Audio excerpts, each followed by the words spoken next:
செய்யறது. அன்புனா என்ன? யோவான் 14ஆம் அதிகாரம்.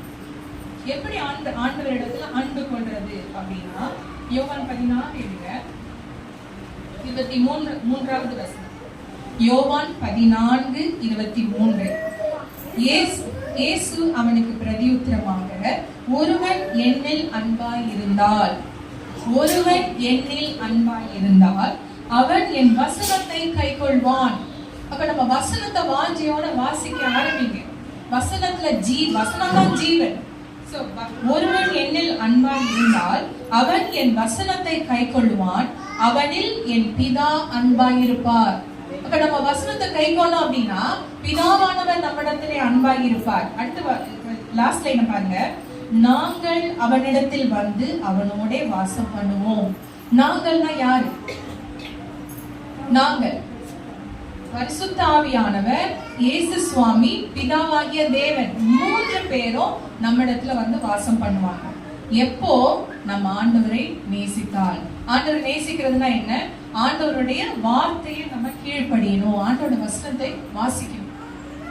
இன்னைக்கு நிறைய பேர் புதுசா வந்திருக்கீங்க. இன்னைக்கு வந்து பைபிள் இல்லைன்னா பைபிள் வாங்கிக்கோங்க, சரியா?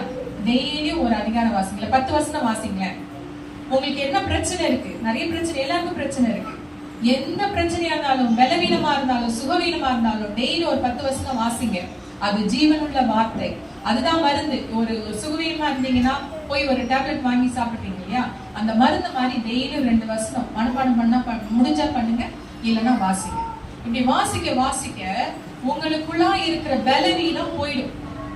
இன்னும் ஒரு சாட்சி சொல்றேன் புதுசா வந்தவங்களுக்காக. ஒருத்தவங்களுக்கு வந்து கேன்சர், கடைசி ஸ்டேஜ் கேன்சர். அவங்களுக்கு வந்து டாக்டர்ஸ் வந்து நாள் குறிச்சிட்டாங்க, இவ்வளவுதான் அப்படின்னு சொல்லி நாள் குறிச்சிட்டாங்க.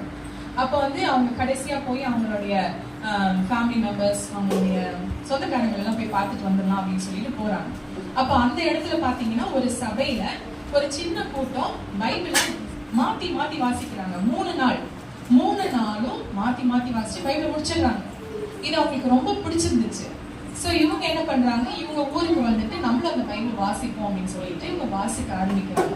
ஃபைனல் ஸ்டேஜ் கேன்சர், நாள் குறிக்கப்பட்டவங்க பைபிளை வாசிச்சு அவங்க டெய்லி ஆசையா வாசிக்கிறாங்க. பைபிளை வாசிச்சு முடிக்கும் போது அவங்களுக்குள்ள ஒரு புதிய பலம் வந்துருச்சு. நம்ம உடம்பு வித்தியாசமா இருக்குது, பழைய மாதிரி இல்லையே அப்படின்னு சொல்லிட்டு போய் டாக்டர் கிட்ட போய் செக் பண்றாங்க.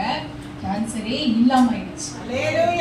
அப்போ உங்களுக்கு என்ன பலவீனம் மட்டும் கிடையாது, என்ன பிரச்சனை வந்தாலும் நீங்க பைபிள் எடுத்து வாசிங்க.